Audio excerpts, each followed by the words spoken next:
How BlackRock quietly took over the world. You've never heard of them, but they own everything.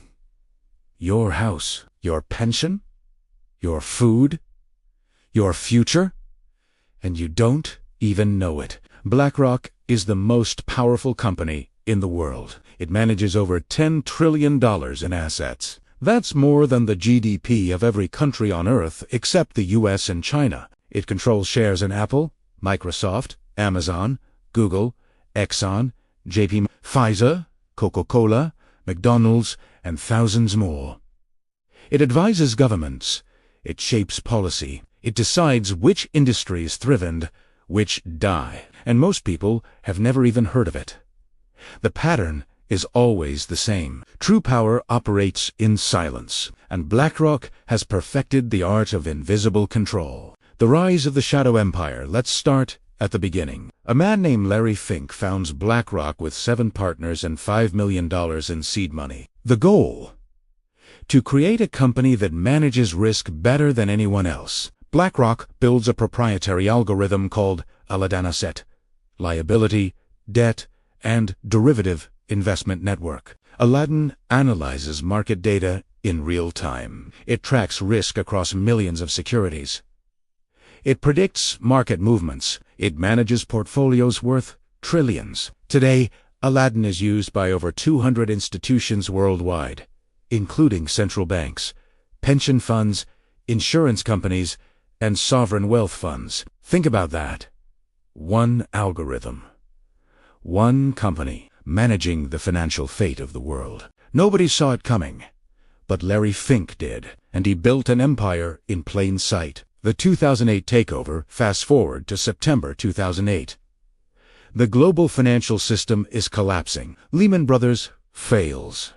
Egg is ours from bankruptcy. Panic spreads. The Federal Reserve and the U.S. Treasury need help. They need someone to manage the toxic assets, someone to handle the bailouts. They call BlackRock. Larry Fink becomes the government's most trusted advisor. BlackRock is hired to manage the Fed's bond-buying programs. It oversees the bailouts of Bear Stearns, AIG, and others. BlackRock doesn't just advise, it profits. This time, it will be worse, because 2008 was just the beginning. BlackRock emerged from the crisis more powerful than ever. It absorbed competitors. It expanded globally. It became indispensable to governments and central banks. And it learned something crucial. In a crisis, power consolidates. The Vanguard BlackRock duopoly. Now let's talk about Vanguard. Vanguard is the second largest asset manager in the world, controlling over $8 trillion. Together, BlackRock and Vanguard own massive stakes in almost every major corporation on Earth. Who owns the most shares in JP Chase? BlackRock and Vanguard. Who owns the most shares in ExxonMobil? BlackRock and Vanguard. Who owns the most shares in Pfizer? BlackRock and Vanguard. Who owns the most shares in Coca-Cola, Walmart, Disney, AT&T? BlackRock and Vanguard. They don't just invest. They control. As the largest shareholders, they vote on corporate boards. They influence executive decisions. They shape policy. And here's the kicker. Who owns Vanguard? Vanguard is privately held. It doesn't disclose its ownership.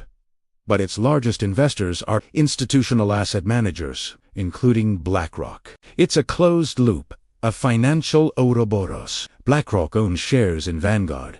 Vanguard owns shares in BlackRock. Together, they own everything else. The pattern is always the same. Power hides behind complexity. The ESG weapon. In recent years, BlackRock has championed a new ideology. ESG, environmental, social, and governance investing.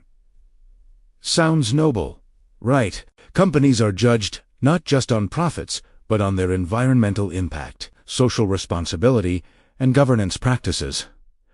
But here's the truth. ESG is a control mechanism. BlackRock uses ESG scores to reward compliant companies and punish dissenters. Oil companies that resist green mandates, their ESG score drops. Funding dries up. Stock prices fall. Tech companies that refuse diversity quotas, same story. Banks that don't align with climate goals, BlackRock divests. Nobody saw it coming.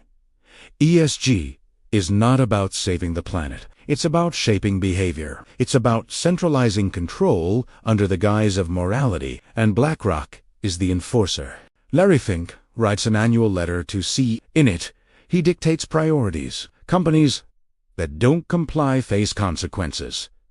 One man, one letter, trillions of dollars in leverage, and it works.